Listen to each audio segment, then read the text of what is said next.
ہم وہی کہیں گے جو ہمارا دین ہم کو بتاتا ہے، عمل کرو تو تمہارا بھلا ہے۔ الحمد للہ رب العالمین، والصلاة والسلام على من كان نبيا وآدم بين الماء والطين، وعلى آله وأصحابه وأزواجه وأهل بيته أجمعين، أما بعد، أعوذ بالله من الشيطان الرجيم، بسم الله الرحمن الرحيم، وَإِنَّهَا لَكَبِيرَةٌ إِلَّا عَلَى الْخَاشِعِينَ، صدق اللہ مولانا العظیم، وصدق رسولہ النبی الامین المتین الکریم، ونحن على ذلك لمن الشاہدین والشاکرین، والحمد للہ رب العالمین۔ حصول برکت کے لیے حضور اکرم سید عالم نور مجسم ارواحنا فدا محمد رسول اللہ صلی اللہ تعالیٰ علیہ وسلم کی پر نور بارگاہ میں درود و سلام کا ہدیہ پیش کر لیجیے۔ اللہم صلی علی سیدنا و شفیعنا و حبیبنا و مولانا محمد و بارک وسلم، صلاۃ و سلام علیک یا رسول اللہ صلی اللہ تعالیٰ علیہ وسلم۔ عام طور پر نماز پڑھنے والوں کے ساتھ ایک بڑا مسئلہ رہتا ہے، اور لوگ جس کی بارہا شکایت بھی کرتے رہتے ہیں کہ ہم نماز تو بڑی پابندی کے ساتھ پڑھتے ہیں، لیکن نماز میں لطف نہیں آتا، نماز میں مزہ نہیں ملتا، نماز میں خشوع اور خضوع نہیں حاصل ہوتا، نماز میں دل نہیں لگتا، خیالات ستاتے ہیں، اور نماز کے اندر ذہن بھٹکا ہوا رہتا ہے۔ نماز کے اندر جو ایک سرور ملنا چاہیے، اس سرور کی کیفیت دل پر طاری نہیں ہوتی۔ یہ عام طور پر لوگوں کا ایک بہت بڑا مسئلہ ہے۔ نماز میں وسوسے کے حوالے سے میں نے اس سے پہلے گفتگو کی تھی، لیکن نماز کے اندر لطف کیسے حاصل کیا جائے یہ ایک عنوان باقی تھا، اس حوالے سے کچھ باتیں ہم کریں گے۔ جو لوگ یہ شکایت کرتے ہیں کہ نماز میں ہمیں لطف اور سرور نہیں میسر آتا، اور اس کی وجہ سے وہ بڑی تکلیف سے دوچار ہوتے ہیں، اور یہ کوئی خاص مسئلہ نہیں بلکہ عام مسئلہ ہے۔ اللہ کے رسول سرور دو عالم صلی اللہ تعالیٰ علیہ وسلم نے ارشاد فرمایا تھا، امت میں سے پہلی چیز جو اٹھائی جائے گی وہ نماز کا خشوع اور خضوع ہے، یعنی سب سے پہلے امت سے نماز کا جو خشوع و خضوع ہے وہ اٹھا لیا جائے گا۔ اور میرے آقا علیہ الصلوۃ والسلام نے ارشاد فرمایا کہ نمازیوں میں سے ایک بھی خشوع و خضوع والا نظر نہیں آئے گا۔ حضرت حذیفہ رضی اللہ تعالیٰ عنہ نے ایک موقع پر یہ ارشاد فرمایا، حضرت حذیفہ فرماتے ہیں کہ دین سے سب سے پہلی چیز جو مفقود ہوگی وہ خشوع ہے، اور سب سے آخری چیز نماز ہے، اور نماز پڑھنے والے لوگوں میں سے ایک بھی بندہ خشوع و خضوع کے ساتھ میں نماز پڑھنے والا نہیں ملے گا۔ بتاؤ، میرے آقا علیہ السلام نے پہلے ہی بتا دیا تھا کہ یہ خشوع و خضوع کتنی تیزی کے ساتھ میں اٹھتا چلا جائے گا۔ خشوع کا مطلب کیا ہوتا ہے؟ خشوع کا معنی یہی ہوتا ہے کہ بندہ جب رب کی بارگاہ میں جا کر کے کھڑا ہو جائے تو عظمت الہی اس کے دل میں پیدا ہو، کیونکہ خشوع کا تعلق دل سے ہے۔ عظمت الہی دل میں پیدا ہو، جس کی وجہ سے اس کے اعضاء کے اندر سکون پیدا ہو جائے اور جھکاؤ پیدا ہو جائے، وہ اللہ تبارک و تعالیٰ کی بارگاہ کے اندر عاجزی کے ساتھ میں حاضر ہو، اور پورا دل اس کا بارگاہ مولا کے اندر لگ جائے، سارے خیالات سے اس کا دل پاک صاف ہو جائے۔ یہ خشوع و خضوع ہے۔ بندہ جب اس طرح اللہ کی بارگاہ میں حاضر ہو کر نماز ادا کرتا ہے تو پھر اس کا لطف ہی الگ ہوتا ہے۔ بعض صحابہ کرام نے فرمایا کہ دنیا میں بندے کو نماز کے اندر جتنا خشوع ملے گا، جب قیامت کے دن بندہ اٹھایا جائے گا تو اس وقت بھی اس کو اتنا ہی سکون میسر آئے گا۔ یعنی آج اگر سکون نہیں ملتا تو محشر میں بھی پھر سکون نہیں ملے گا۔ اور حضرت شیخ مجدد الف ثانی رحمۃ اللہ تعالیٰ علیہ فرماتے ہیں، بندہ اگر یہ معلوم کرنا چاہے کہ قبر میں مجھے کتنا مزہ آئے گا، قبر میں کتنا سکون ملے گا، تو وہ یہ دیکھ لے کہ نماز میں اس کو کتنا لطف آتا ہے، نماز میں کتنا سکون ملتا ہے. جتنا سکون نماز میں ملتا ہے اتنا ہی سکون اسے قبر کے اندر بھی ملے گا. تو آج ہماری نمازیں جو بے سکونی، بے اطمینانی اور بدمزگی کے ساتھ میں ادا ہو جاتی ہیں، تو اس کی وجہ سے یہ ایک بات ہمارے دل میں آتی ہے کہ ہماری نمازیں اللہ کی بارگاہ میں قبول ہوتی ہیں کہ نہیں ہوتی ہیں. مسئلہ تو یہی ہے کہ خشوع و خضوع کے ساتھ میں نماز ادا کرنا مستحب ہے. یعنی اگر خشوع نہیں حاصل ہوا، بندے نے تمام ارکان اور شرائط کے ساتھ نماز ادا کر لی تو نماز تو اس کی صحیح ہو جائے گی، فرض ادا ہو جائے گا، لیکن خشوع کے ساتھ میں نماز ادا کرنا یہ مستحب ہے. اس کے اندر ثواب زیادہ ہے. ثواب اتنا زیادہ ہے کہ بغیر خشوع کے اگر کوئی بندہ پوری رات نماز پڑھے اور خشوع و خضوع کے ساتھ میں صرف 2 رکعت پڑھ لے تو پوری رات نماز سے زیادہ بندہ یہ ثواب حاصل کر لیتا ہے. اور میرے آقا صلی اللہ تعالیٰ علیہ وسلم نے تو بتا دیا، جو نمازی نماز پڑھنے آتے ہیں، نماز پڑھ کے فارغ ہو جاتے ہیں، پھر ان کا جو ثواب لکھا جاتا ہے، کسی کا 10واں حصہ لکھا جاتا ہے، کسی کے نامہ اعمال میں جو ثواب لکھا جاتا ہے 9واں حصہ، کسی کا 8واں حصہ لکھا جاتا ہے، کسی کا 7واں حصہ لکھا جاتا ہے، کسی کا 6واں لکھا جاتا ہے، کسی کا 5واں لکھا جاتا ہے، کسی کا 4واں حصہ لکھا جاتا ہے، کسی کے لیے ثواب کا 3واں حصہ اور کسی کے لیے آدھا لکھا جاتا ہے. جتنا نماز میں خشوع و خضوع ملے گا اسی اعتبار سے نماز کا اجر و ثواب بندے کو حاصل ہوگا. اللہ تعالیٰ نے ارشاد فرمایا نا، وَقُومُوا لِلَّهِ قَانِتِينَ، اللہ کی بارگاہ کے اندر ادب کے ساتھ کھڑے ہو جاؤ. یہ خشوع و خضوع کی اس آیت کریمہ کے اندر تعلیم دی گئی کہ بندہ جب رب کی بارگاہ میں جائے تو خشوع و خضوع کے ساتھ پہنچے. ایک بزرگ فرماتے ہیں کہ تم جب کسی بادشاہ کو تحفہ دیتے ہو تو بہت اچھا تحفہ دیتے ہو، خراب تحفہ نہیں دیتے.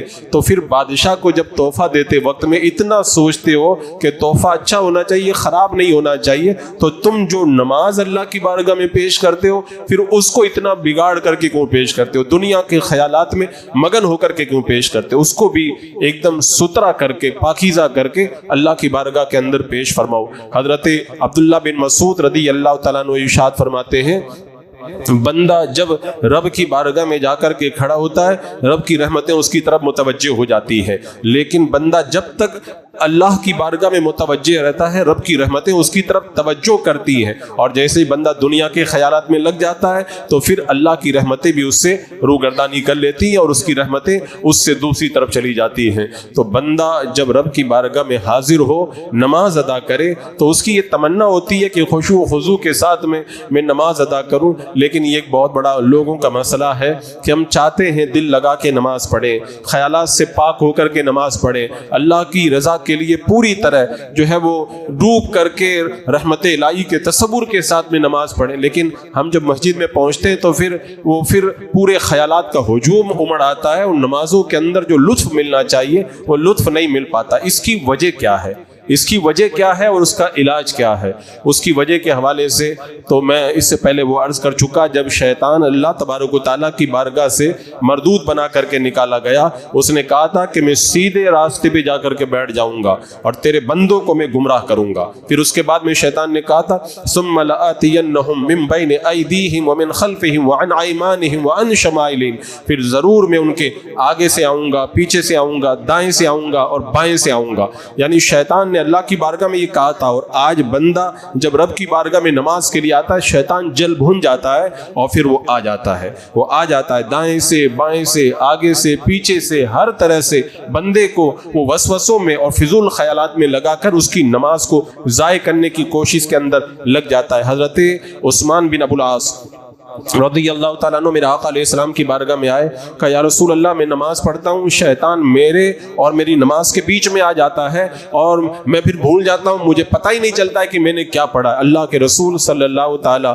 علیہ وسلم نے فرمایا یہ شیطان ہے جس کا نام ہے خنزب. یہ خنزب نام کا شیطان ہے، یہ نماز کے اندر تمہاری خلل پیدا کرتا ہے. لہذا میرے آقا صلی اللہ تعالیٰ علیہ وسلم نے فرمایا کہ اللہ کی پناہ مانگو، اللہ کی پناہ میں آؤ، اور جو ہے وہ 3 مرتبہ بائیں طرف دھتکار دو، شیطان کو اس طرح دفع کرو۔ تو یہ شیطانی کرتوت ہے جو بندے کو نماز کے اندر خشوع و خضوع نہیں لانے دیتی۔ روایتوں میں آتا، حدیث پاک میں آتا ہے، جب اذان ہوتی ہے شیطان گوز مارتے ہوئے بھاگ جاتا ہے، لیکن جب اذان ختم ہو جاتی ہے پھر آ جاتا ہے۔ جب اقامت ہوتی ہے، تکبیر پڑھی جاتی ہے، پھر وہ گوز مارتے ہوئے بھاگ جاتا ہے، اور جب اقامت ختم ہو جاتی ہے پھر آتا ہے اور اس کے بعد میں بندے کو بھولی ہوئی باتیں یاد دلاتا ہے۔ آپ کو معلوم ہوگا جب آپ باہر کوئی بات اگر نہیں یاد آتی ہے، نماز میں آنے کے بعد میں وہ آٹومیٹک وہ یاد آنے لگ جاتی ہے۔ کتنے ایسے لوگ ہیں جو باتیں کبھی دماغ میں آتی بھی نہیں ہے، بندہ نماز کے لیے کھڑا ہوتا ہے، وہ خود بخود دل و دماغ کے اندر وہ باتیں آنا شروع ہو جاتی ہے، تو پھر وہ میرا آقا علیہ السلام نے فرمایا شیطان اس کو بھولی ہوئی باتیں یاد دلاتا ہے،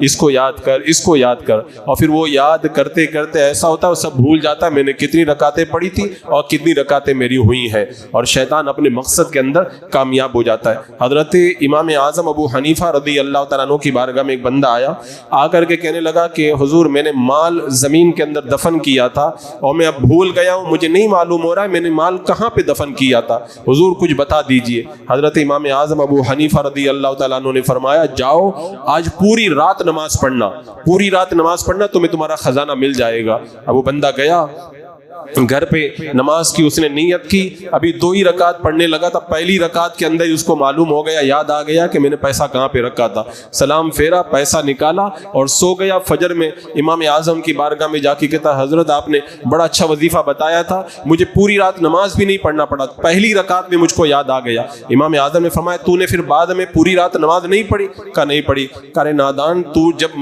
اپنے خزانے کی دریافت کے لیے جب نماز پڑھ رہا تھا تو جب تجھے پہلی رکعت میں مل گیا تو باقی پوری رات اللہ کا شکر ادا کرتے ہوئے تجھے نماز ادا کرنا چاہیے تھا۔ تو کسی نے پوچھ لیا حضور آپ نے جو ان کو یہ وظیفہ بتایا تھا خزانہ ملنے والا، یہ کہاں سے بتایا تھا؟ کہا میں نے حدیث پاک سے بتایا۔ کہا کون سی حدیث پاک سے؟ کہا وہ حدیث پاک میں نے پڑھا تھا کہ بندہ جب نماز کے لیے کھڑا ہوتا ہے تو شیطان آ کر کے اسے بھولی ہوئی باتیں یاد دلاتا ہے، بھولی ہوئی باتیں یاد دلاتا ہے۔ تو میں سمجھ گیا کہ جب یہ نماز پڑھنے کے لیے کھڑا ہوگا اور پوری رات نماز پڑھنے کے لیے کھڑا ہوگا تو شیطان کو تو تکلیف ہوگی کہ پوری رات یہ نماز پڑھے گا، کیا کروں؟ تو میں پہلے ہی جانتا تھا کہ شیطان پہلی رکعت میں آ کر کے یا شروع میں ہی آ کر کے اس کو بتا دے گا تاکہ یہ پھر باقی رات میں نماز نہ پڑھے اور جا کر کے سو جائے۔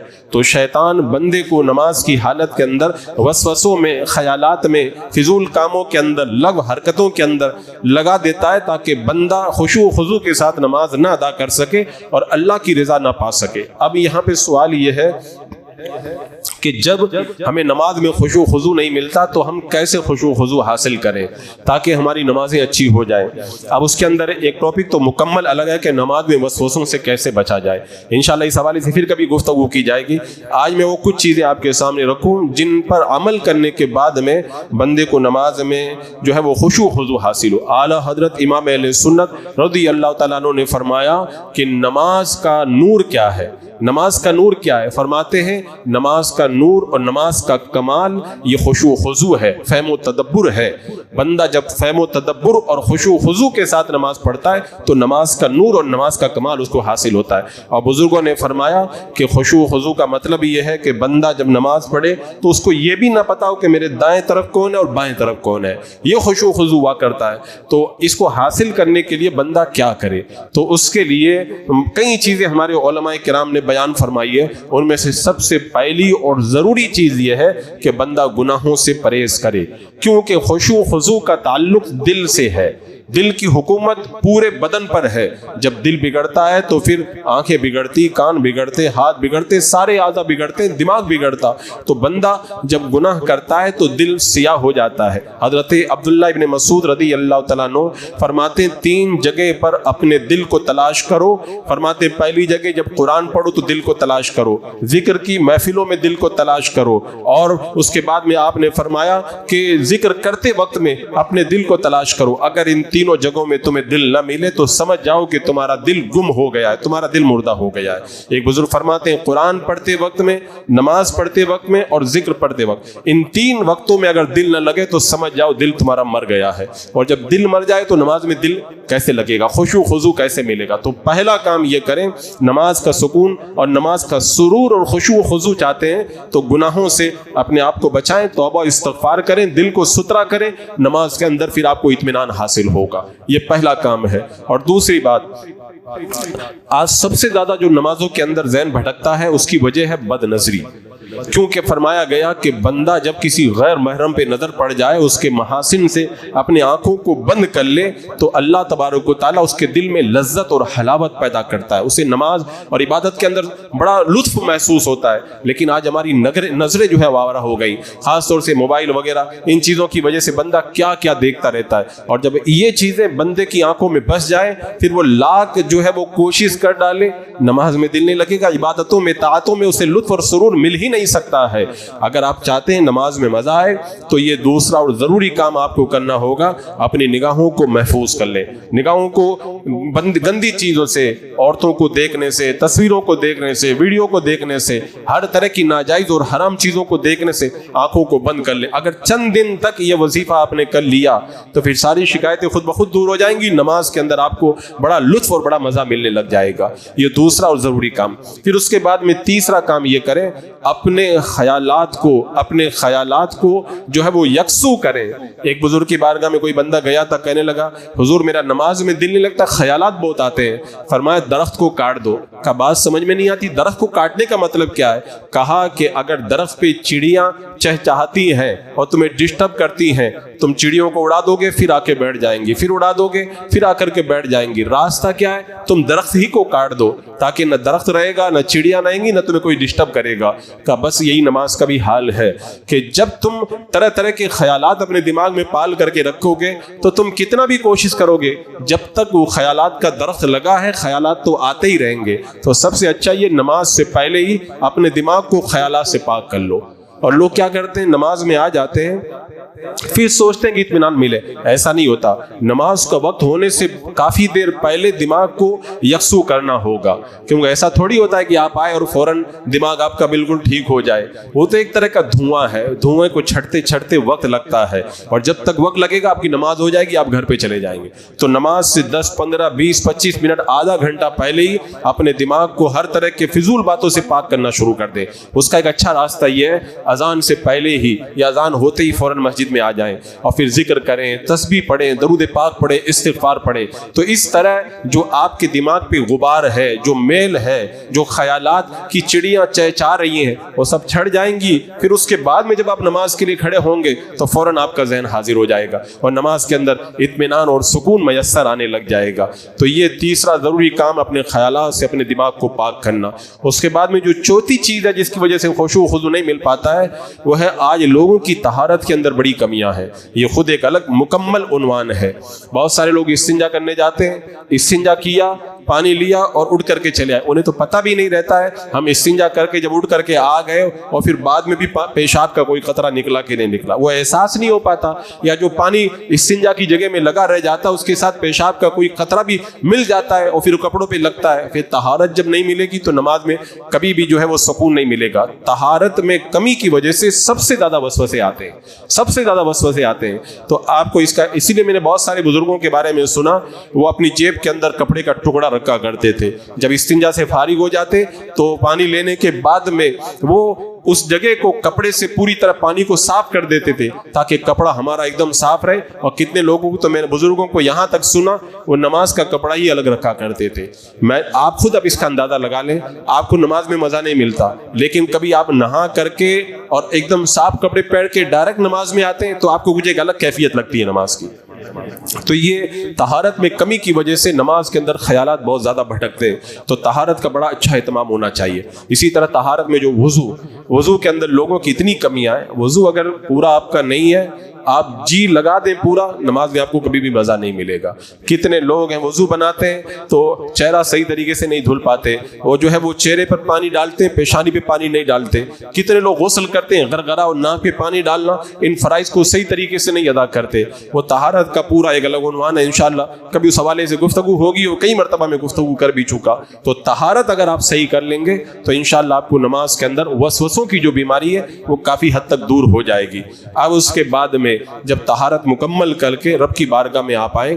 شیخ مجدد الفسانی رحمۃ اللہ تعالی علیہ فرماتے ہیں لوگ کہتے ہیں نماز میں خشوع و خضوع کے لیے کیا کریں کیا کریں. فرماتے کچھ کرنے کی ضرورت نہیں ہے. نماز کے فرائض، نماز کے شرائط، نماز کے واجبات، نماز کی سنتیں اور نماز کے مستحبات، یہ جو نماز کی ضروری چیزیں ان کو بندہ یاد کر کے ان پر عمل کرے، یہی تو خشوع و خضوع ہے. اس کے علاوہ اور کیا خشوع و خضوع ہے؟ لوگوں کو آپ دیکھیں نہ سنت نماز کی ان کی صحیح ہوتی ہے، نہ واجبات پہ پورا عمل ہوتا ہے، نہ مستحبات پہ عمل ہوتا ہے، تو نماز میں خشوع و خضوع کہاں سے میسر آئے گا؟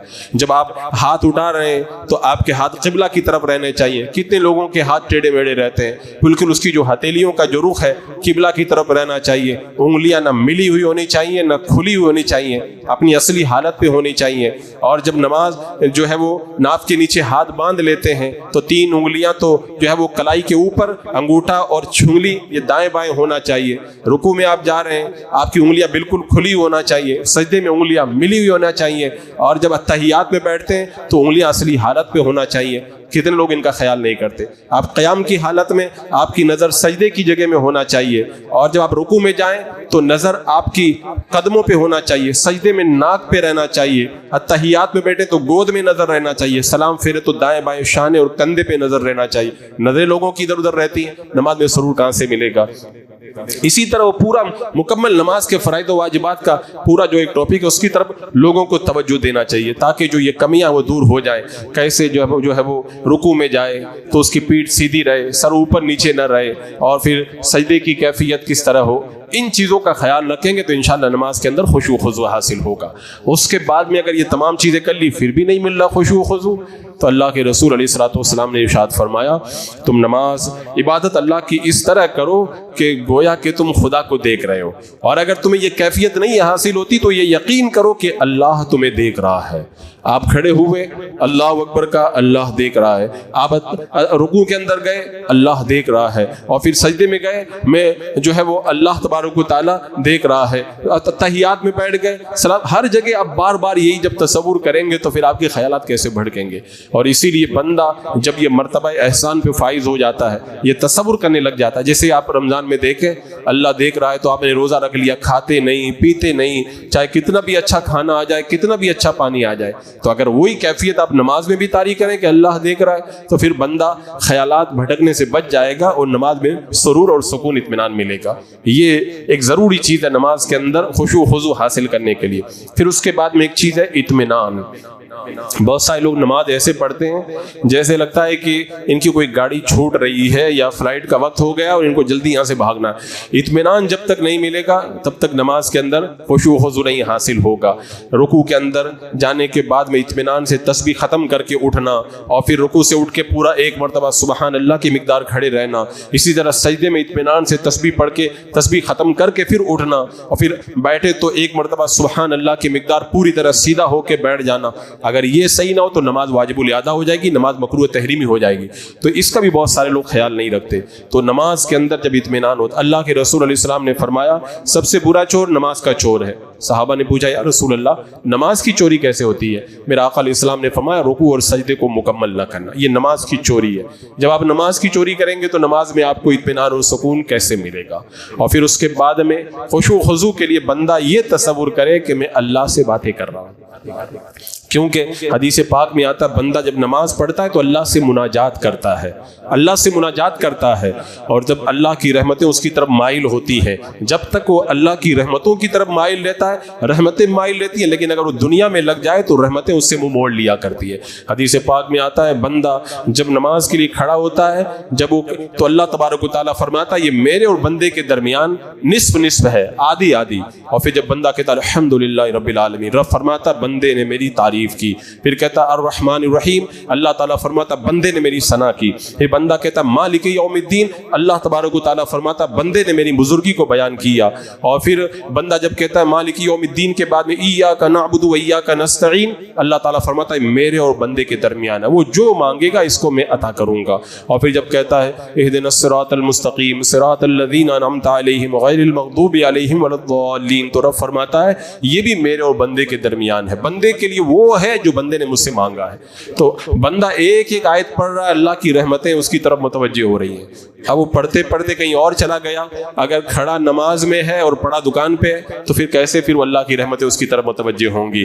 وہ کھڑا تو اللہ کی بارگاہ میں ہے لیکن حساب کتاب کر رہا ہے, گھٹا جوڑ کر رہا ہے, تو پھر وہ رحمت الہی اس کی طرف کیسے متوجہ ہوگی؟ تو اللہ کی بارگاہ میں بندہ کھڑا ہو تو مناجات کی کیفیت اس کے اوپر طاری ہونا چاہیے, تب نماز کا سکون اسے میسر آئے گا. پھر اس کے بعد میں ایک ضروری چیز, لوگ جو نماز میں پڑھتے ہیں وہ صحیح ڈھنگ سے, جیسے الحمدللہ رب العالمین ہے, الحمد کو الحمد پڑھ دیا, اور اسی طرح جو ہے وہ اہدنا کو کچھ اور پڑھ دیا. اب جب صحیح قرآن ہی آپ نہیں پڑھ رہے ہیں, اور جو غلط قرآن پڑھتا ہے قرآن اس پہ لعنت کرتا ہے. قرآن جب تم پہ لعنت کرے گا, نماز جب تم پہ لعنت کرے گی, تو کہاں سے نماز کا مزہ آئے گا؟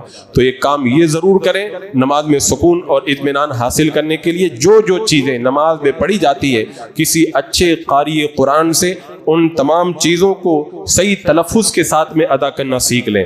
ان کو کیسے پڑھا جائے, کیونکہ آپ نے اگر غلط طریقے سے پڑھا, خشوع و خضوع بھی نہیں ملے گا, نماز بھی آپ کی خراب ہو جائے گی, اور نماز پڑھ کے اور الٹا گناہگار بھی آپ ہو جائیں گے, کیونکہ قرآن کو غلط پڑھنا یہ بھی بہت بڑا گناہ ہے.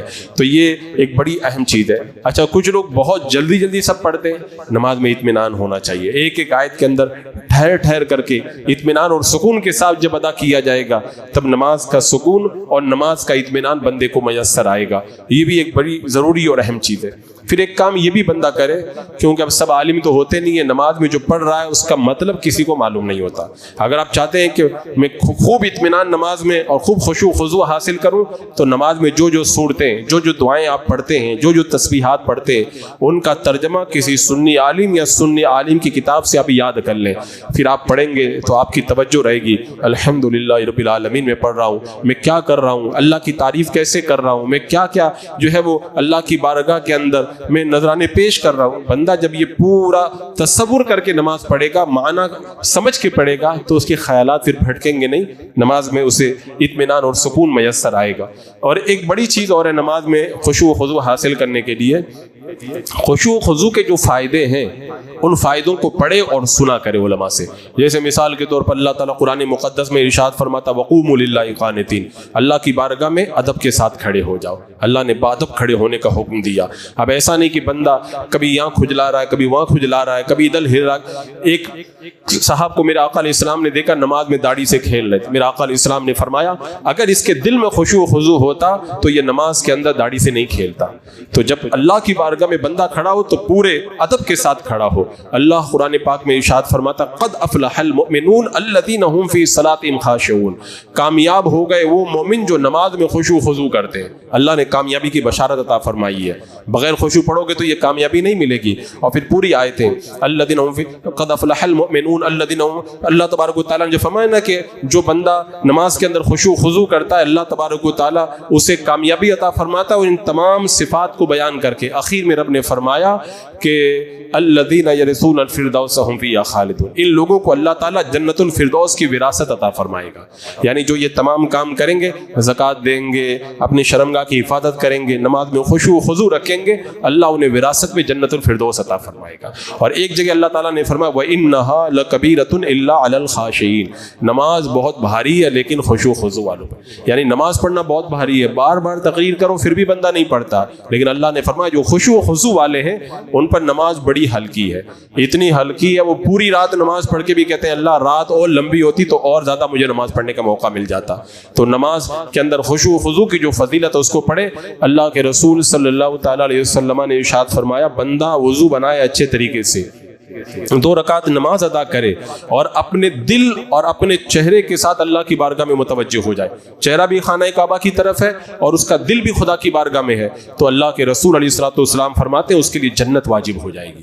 یہ خشوع و خضوع کا فائدہ ایک حدیث پاک میں جس کا مفہوم آقا کریم صلی اللہ تعالیٰ علیہ وسلم نے فرمایا, یعنی وضو کا طریقہ بتا کے میرے آقا علیہ السلام نے بتایا کہ جو بندہ نماز پڑھے اور خشوع و خضوع کے ساتھ میں نماز پڑھے تو پچھلے سارے گناہ اللہ تعالیٰ اس کے معاف کر دے گا جب تک وہ کبیرہ گناہ سے بچتا رہے گا, اور یہ سلسلہ ساری زندگی جاری رہے گا. اور ایک روایت کے اندر ارشاد ہوا کہ بندہ فرض نماز کو ادا کرے اور فرض نماز کو ادا کرنے کے ساتھ اپنے دل کے ساتھ میں رب کی بارگاہ کی طرف متوجہ ہو جائے, وہ گناہوں سے ایسے پاک ہو جائے گا جیسے آج ہی اس کی ماں نے اس کو جنا ہے، ایک دم بالکل صاف ستھرا ہو جائے گا۔ اور ایک روایت کے اندر ارشاد فرمایا گیا 5 نمازیں جو فرض ہیں اور بندہ جو ہے فرض نمازوں کو ادا کرے، وقت پہ ادا کرے، خشوع و خضوع کا خیال رکھے، رب کی بارگاہ میں دل لگائے، رب کی بارگاہ میں دل لگا کر کے بندہ نماز ادا کرے، تو پھر اللہ تبارک و تعالیٰ نے اپنے ذمہ کرم پر یہ عہد لیا ہے، اللہ تبارک و تعالیٰ اسے جنت عطا فرمائے گا۔ اور جو ایسا نہ کرے، اللہ کے ذمہ کوئی عہد نہیں، اللہ چاہے تو اس کو معاف کرے، چاہے تو معاف نہ کرے۔ تو یہ خشوع و خضوع کی جو روایت ہے ان کو بندہ پڑھے تاکہ نماز میں خشوع و خضوع حاصل ہو۔ اور ایک کام یہ بھی کرے، جو ہمارے بزرگان دین ہیں وہ نماز کے اندر کتنا خشوع و خضوع رکھتے تھے، ان کے واقعات کو سنے اور پڑھے، کیونکہ اس سے بھی دل کے اندر ایک کنیکٹ لگتا ہے اور دل کو خشوع و خضوع اختیار کرنے کا جذبہ پیدا ہوتا ہے۔ صحابی حضرت عبداللہ بیان کرتے ہیں، میں کونین کے دولہ صلی اللہ تعالیٰ علیہ وسلم کی بارگاہ میں گیا، اللہ کے رسول علیہ الصلوۃ والسلام نماز ادا کر رہے تھے، میرا آقا علیہ السلام نماز پڑھ رہے تھے تو رونے کی وجہ سے آپ کے سینہ مبارک سے ایسی آواز آ رہی تھی جیسے آگ پر جو ہانڈی رہتی ہے اس ہانڈی سے آواز نکلا کرتی ہے۔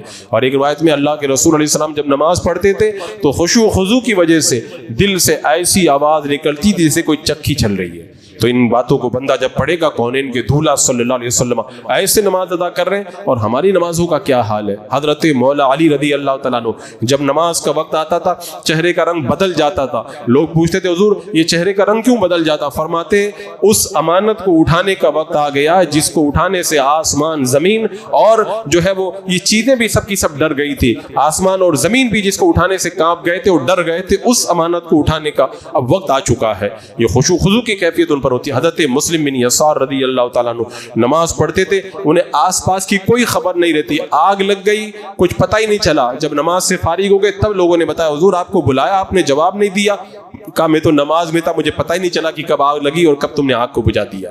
حضرت امام جعفر صادق رضی اللہ تعالیٰ عنہ نماز کے اندر ایسا خشوع و خضوع اختیار کرتے تھے، آپ کے مکان میں آگ لگ گئی، لوگ چلاتے رہے کوئی توجہ نہیں ہوئی، نماز کے بعد آپ کو پتہ چلا کہ آگ لگ گئی تھی، کہا حضور اتنا ہم نے بلایا آپ کو پتہ بھی نہیں چلا، کہا تم دنیا کی آگ بجھانے میں لگے تھے، میں جہنم کی آگ بجھانے میں لگا ہوا تھا۔ یہ خشوع و خضوع کی کیفیت بہت سارے صحابہ کے بارے میں آتا ہے، جب وہ نماز پڑھتے تھے تو اتنا خشوع و خضوع ہوتا تھا کہ چڑیا سمجھتی تھی کوئی ستون کھڑا، ان کے سر کے اوپر آ کر کے چڑیا بیٹھ جایا کرتی تھی، اتنے خشوع و خضوع سے وہ نماز ادا کیا کرتے۔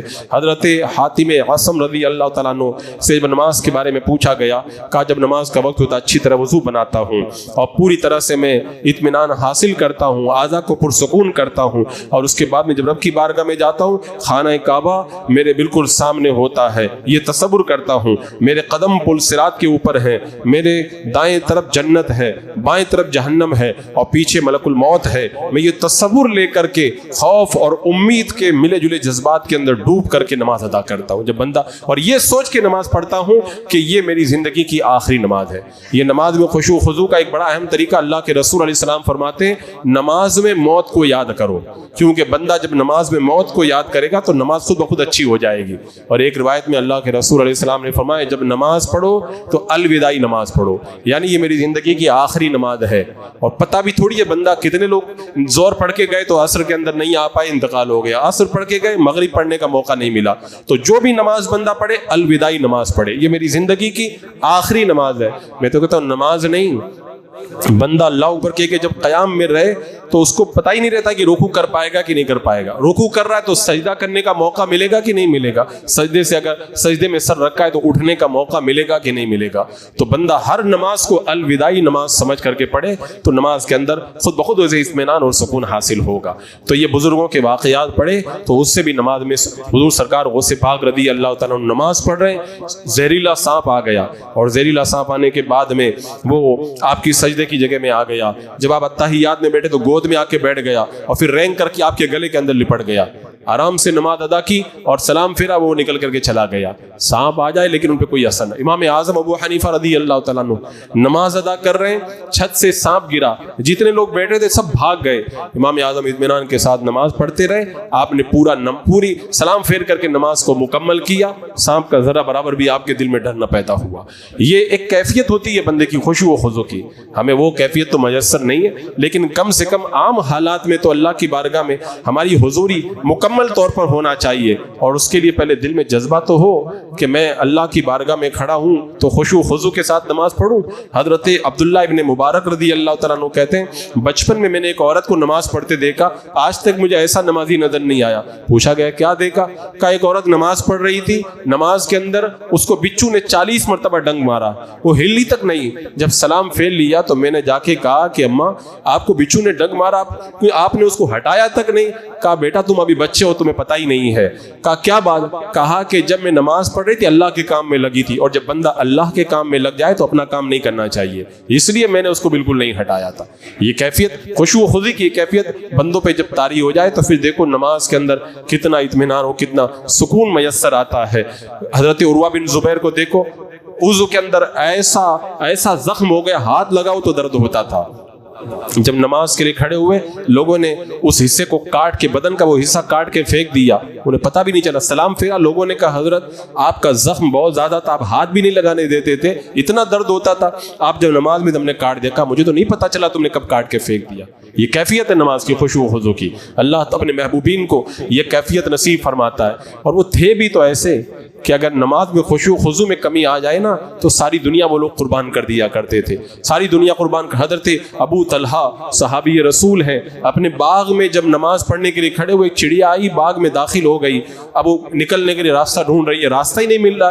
حضرت ابو طلحہ کی نظر پڑ گئی تو اس کو خیال بھٹک گیا، رکعتیں بھول گئے نا، کتنی تکلیف ہوئی ان کو۔ میرا آقا علیہ السلام کی بارگاہ میں جا کے کہتے ہیں یا رسول اللہ آج ایک چڑیا کی وجہ سے میری نماز کے اندر خلل پڑ گیا، اور وہ چڑیا میرے باغ میں داخل ہوئی، اس باغ کی وجہ سے میری نماز خراب ہوئی ہے، میں وہ باغ اللہ کی راہ میں صدقہ کرتا ہوں، یہ پورا کا پورا باغ اللہ کی راہ کے اندر آپ صدقہ فرما دیجیے۔ یہ وہ اپنا لاکھوں کا مال لٹا دیتے تھے اگر ایک نماز کے اندر خلل پڑتا تھا۔ حضرت عباد بن بشر رضی اللہ تعالیٰ عنہ نماز پڑھ رہے، دشمن نے تیر چلایا، آپ نے ہاتھ سے نکال کے پھینک دیا، دوسرا تیر آیا، ہاتھ سے نکال کے پھینک دیا، نماز مکمل کی۔ حضرت عمار بن یاسر کو اٹھایا، کہا تم کو تیر لگا تب اٹھانا چاہیے تھا، اب اتنا خون بہ گیا اب اٹھا رہے۔ کہا جب مجھے تیر لگا تو میں قرآن سورہ کہف کی تلاوت نماز میں کر رہا تھا، میں نے سوچا اتنی پیاری سورہ ہے، جب تک یہ سورہ ختم نہیں ہو جاتی تب تک میں سلام نہیں پھیروں گا، جب سورہ ختم ہو گئی تب جا کے میں نے اپنی نماز کو مکمل کیا ہے۔ یہ کیفیت نماز کی ان کو اللہ تبارک و تعالیٰ نے نصیب فرمائی تھی۔ آج لوگ کہتے ہیں نماز میں اطمینان اور سکون میسر نہیں آتا، ہم نے اپنا دل تو دنیا سے لگا کے رکھا، اور وہ لوگ نمازوں میں خشوع و خضوع کے لیے ساری دنیا لٹا دیا کرتے تھے۔ لیکن ایک بات یاد رکھیں، نماز کے اندر اگر خشوع و خضوع نہ ملے تو اس کا یہ مطلب نہیں کہ نماز پڑھنا ہی چھوڑ دیں، نماز تو ہو رہی ہے، کوشش کرتے رہیں۔ شیطان ایسے بھی بہکاتا ہے کہ تم کو نماز میں مزہ تو آتا ہی نہیں ہے، تم کیوں نماز پڑھتے ہو، تاکہ اس کو بے نمازی بنا کر کے چھوڑ دے۔ ایک بزرگ کی بارگاہ میں کوئی بندہ جا کر کے کہتا حضور مجھے نماز میں بالکل لطف نہیں ملتا، میں کیا کروں، بہت کوشش میں نے کر کے دیکھ لی۔ فرمایا پھر بھی پڑھتے ہو؟ کہا پھر بھی پڑھتا ہوں۔ کہا اس کا مطلب تم نماز پڑھتے ہو مزہ لینے کے لیے نہیں پڑھتے ہو، اللہ کو راضی کرنے کے لیے پڑھتے ہو۔ تم ایسے ہی نماز پڑھتے رہو، انشاءاللہ ایک دن آئے گا اللہ تمہیں نماز کا اطمینان اور سکون نصیب فرمائے گا۔ نماز کے اندر حضور قلبی خشوع و خضوع حاصل کرنے کے لیے یہ میں نے چند باتیں آپ کے سامنے رکھی ہیں، ان پر توجہ دیں، ان پر عمل کریں، انشاءاللہ کیفیت بدلے گی اور اللہ تعالیٰ نماز کا اطمینان آپ کو نصیب فرمائے گا۔ اللہ رب قدیر ہمیں اپنی نمازوں کو کامل اطمینان، سکون اور خضوع کے ساتھ میں ادا کرنے کی توفیق عطا فرمائے۔ استغفر اللہ ربی من کل ذنب واتوب الیہ۔